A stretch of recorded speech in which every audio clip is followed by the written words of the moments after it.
Okay, so last week I spoke to you about the power of opportunity. However, I don't think this quite hit home enough. So this week I'm talking about the loss, okay? The loss of missed opportunity. In the sales world, you can be far more effective by selling someone based on what they are going to be without if they don't make this purchase. What the negative effects are, people are so much more willing to listen to what they could lose out on. People are so much more self-critical of themselves when they've made a mistake versus the emotional response to a positive. So this week I'm talking to you about the power of loss of missed opportunity. And I'm going to talk to you about times in life where I couldn't have received an opportunity, but instead I decided to act, and therefore I didn't miss that opportunity.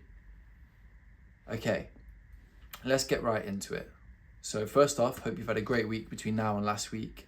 I'm recording this video, quick whistle stop tour. I wasn't sure if I'd even have time to record today's video because I am filling and surrounding myself with opportunity. I'm investing and prioritizing things that are going to bring the greatest amount of result over time.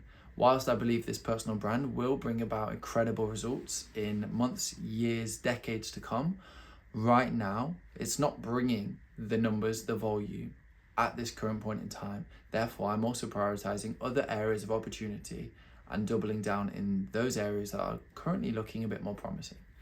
So, the loss, the bad thing about missed opportunity. So one thing I guess you could say the word preached, but I want to say the word mentioned time and time again, right, on this channel, is you only truly fail when you give up. And this is so true with opportunity. It's the exact same thing. If you don't take actions, you won't achieve. You won't be given that opportunity. That opportunity won't come up. So really, you only truly fail when you give up. So what opportunities in my life that have come up because I decided not to give up? Well, let me tell you a few. This is about 6-7 years ago, okay? I was at university and I was applying for different placement year or industrial placements. So that's working with a company in industry for a year, being paid by them. Some were voluntary. I'm not doing voluntary for a whole year, but you're given this opportunity to delve into the world of work. And I applied for countless opportunities. I did so many different online assessments, like little mini games to demonstrate to the company like my strengths, my weaknesses, how I worked. I did online interviews. I just did written applications. I did some that I just submitted a CV for. So many roles over time. I actually have a video on my phone where I was expecting a call from the recruiter from the business, and I had a really good feeling about the assessment day I'd gone to. I'd gotten all dressed up, turned up in front of a room of maybe like 10, 12 other candidates, plus like 5-6 managers for this business. And I've got a video. I asked my sister to record my reaction to this phone call. So I was in the middle of York City Centre, because that's when I went to uni. My sister was visiting me, pick up the phone. Hi, Jordan speaking, who's this? Oh, it's the recruiter for X company. And I'm like, okay, cool, like, how's everything? And they're like, yeah, fine. We've got some news for you. It's not good news. And in that call recording, you see my face drop. So at this point, I'd been looking for loads of jobs, and I thought this job would have been decent because the money I could get into was decent. I would have been somewhat of a salesman, getting decent commission for a popular car rental business. That's what I'll say to you. And in that phone call, you see my face drop. And at that point, I thought, oh my gosh, like this is the application I've gone the furthest with. Like, what is going on? Like, thought this was my opportunity to shine, and it just wasn't. They believed on that interview, my feedback was, you're great, you communicate very well, but we don't feel like you are financially motivated enough to become this salesman. Essentially, the industry is known for making the money on when cars crash or charging £500 because someone got a scratch in their car. And I do think morally that's a business I couldn't have been in, and that's somewhere I couldn't have gone long term with. So in hindsight, it was the best decision. But I want to bring this back to the whole thesis of the video. Thesis is such a freaking fancy word. Is missed opportunity. And I want to frame it in terms of missed opportunity, because even out of all those applications, that was the one job I thought was going to go the best. Things were going to go really well, and they didn't. So I'd done everything I could to seize that opportunity, and it didn't come. That's fair enough. At least I took that action. I've learned a lot, and I also got some great feedback and experience in interview situations along the way. However, the opportunity that actually came to light was I applied for a really popular FMCG business in the UK and worldwide, billion dollar corporation. I applied for them in the October. And bearing in mind, we've now gone into April. The term finishes in June, and I'm supposed to start my placement over that summer, July, August, September. So I'm nervous. Like, I'm a man of faith, as you may know. So I'm praying, I'm asking God, like, what's going on? Like, please open that door. If it's meant to be for me to take this industrial year, I really want to work somewhere. I want to live back home in Nottingham, not be at uni, be with my girlfriend at the time, who's now my wife, and just work. I want some experience working. I want to earn some money. I want to save some money up to go traveling. And an application I had applied for in that October time reached out to me for the first time saying, look, we want to invite you on an assessment day. Out of absolutely nowhere. It had been silent for, 6-7 months, give or take. And long story short, that opportunity came up, and it was the perfect opportunity for myself. I was in a learning and development global team speaking to people from all over the world. They were able to leverage my ability to create videos and edit content, and I was able to learn how to, I guess, encourage people to use our learning systems and to help them to grow the adoption rate of those systems, to make sure people are like upgrading, upskilling themselves. And you could say, funnily enough, I'm in a similar situation now where I'm hiring people into the business who are then helping people to upgrade themselves and to learn and develop. So it's kind of come full circle in the career field.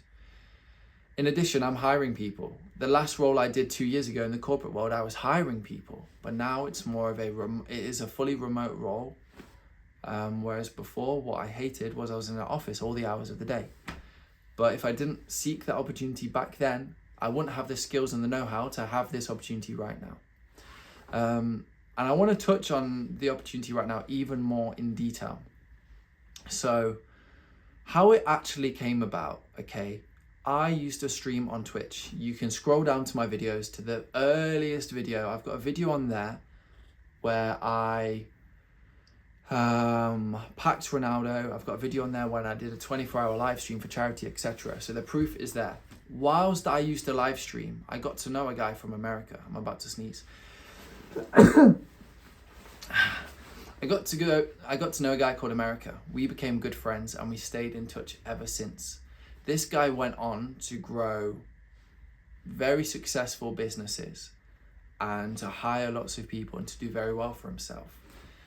Last year, he came and visited London, and I said, bro, I need to come and see you. It's been too long that we've just been like online friends, having video calls every so often. Like, let me show you around London. So that's what we did. And in the process of me going to London, I then met my now boss and the team that I work with. Like, I met them in London a year ago. Did I know in London that opportunity would come to what it is now? No. Did I know at 15 years old, when I was really self-conscious, like people would be teasing me for streaming later, like late at night, and releasing cringe videos online? Did I know that that would lead me to a connection who would then lead me to my future employer and this current situation? Do I know what this current situation is going to lead me to in the future? No. But the fact is, I seized opportunity. The fact is, I knew what I liked. I knew what I enjoyed. I enjoyed streaming. I enjoyed being on camera, talking to people, speaking with an audience. And that then led me to doing something I like down the line. I hope things are kind of sinking in. I hope you're understanding right now that if I'm not doing something I like, how on earth can the big opportunity I'm looking for down the line that is involved that's in the area of something I like, how is that going to come about? You've got to break up the step by step. And even if your first step is just doing something you like and putting it out to the world, not deeping it if it's not part of a business, just learning and getting that experience, making an investment in yourself and in your future, that's what I would most advise. That would separate you from the 99% of people, well, probably more like 90% of people, that are just living life day to day and not actually doing things they love. Because they've never taken that step, their own initiative. They've only been told what to do. They've only listened to their family on what they should do, their friends what they should do just to fit in.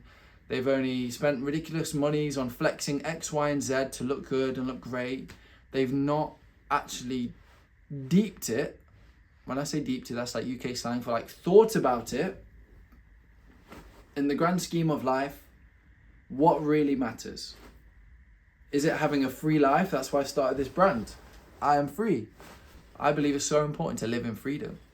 Financially, emotionally, spiritually, like mind, body, spirit, all of that.